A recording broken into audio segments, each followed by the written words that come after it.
So apparently Channing Tatum, along with dancing, he can sing too. So that's a thing.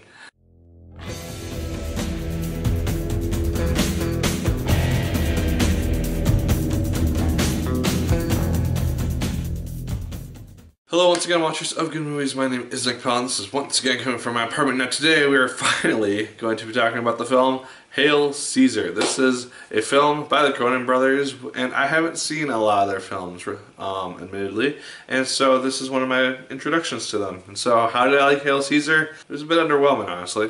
Josh Brolin is the main star of this film. He is essentially a Hollywood fixer. He is the Hollywood 1950s version of Olivia Pope from Scandal. And so if actors have problems, like if they're in the wrong place where they should not be, where they can get bad press and hurt their film or whatever the cause may be, he goes in, he fixes the situation, and gets everything right back on track like it should be. That's his role, and he does a good job in this movie. I really enjoyed seeing Josh Brolin in this film because he is essentially the star of this film, and he is the one who the majority of the focus is centered on.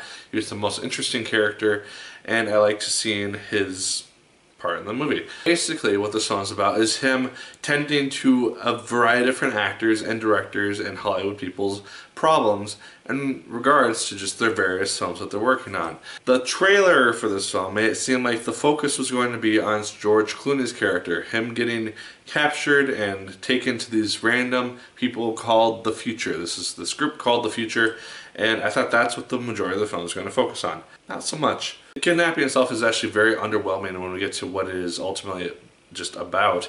It didn't really interest me a whole lot like I thought it might, and those were honestly some of the most boring aspects of the film for me. I was just kind of sitting there like, come on, can we get to more interesting things, please? Also, most of the actors in this film felt more like cameos than actual like reasons for them being in this movie.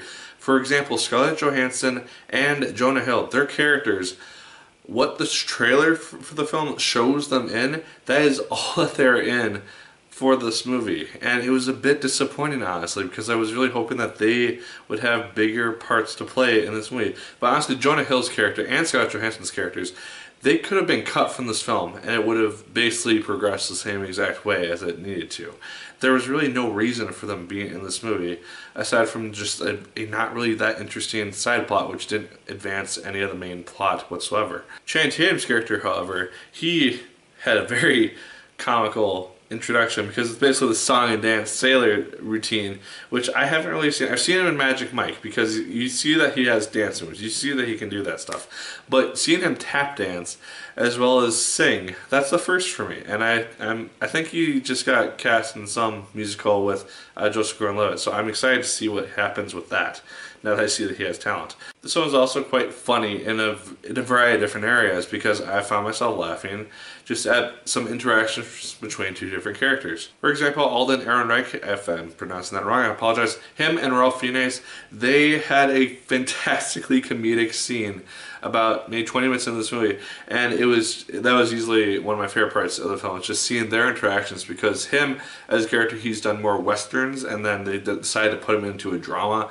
and just seeing the very large amount of awkwardness and uncomfortability that he has, as well as eventually Ralph Fiennes' character, who's the director of this drama that he's trying to do, him trying to coach him, who has never done a drama before, into saying just this one line. It's hysterical. I don't know if it was improvised a lot, but it was hilarious for me and a lot of the audience. But aside from that, a lot of these plot lines don't really connect. Towards the end, some of them do, and they feed into kind of this larger thing, which doesn't really, again, affect a whole lot of things. There's not really a conclusion with a lot of the George Clooney being kidnapped stuff, and Josh Brolin's role and a bunch of these different characters. They don't really connect into the final picture. It's just a bunch of different plot lines which are playing out, and they play out, and then the movie's done.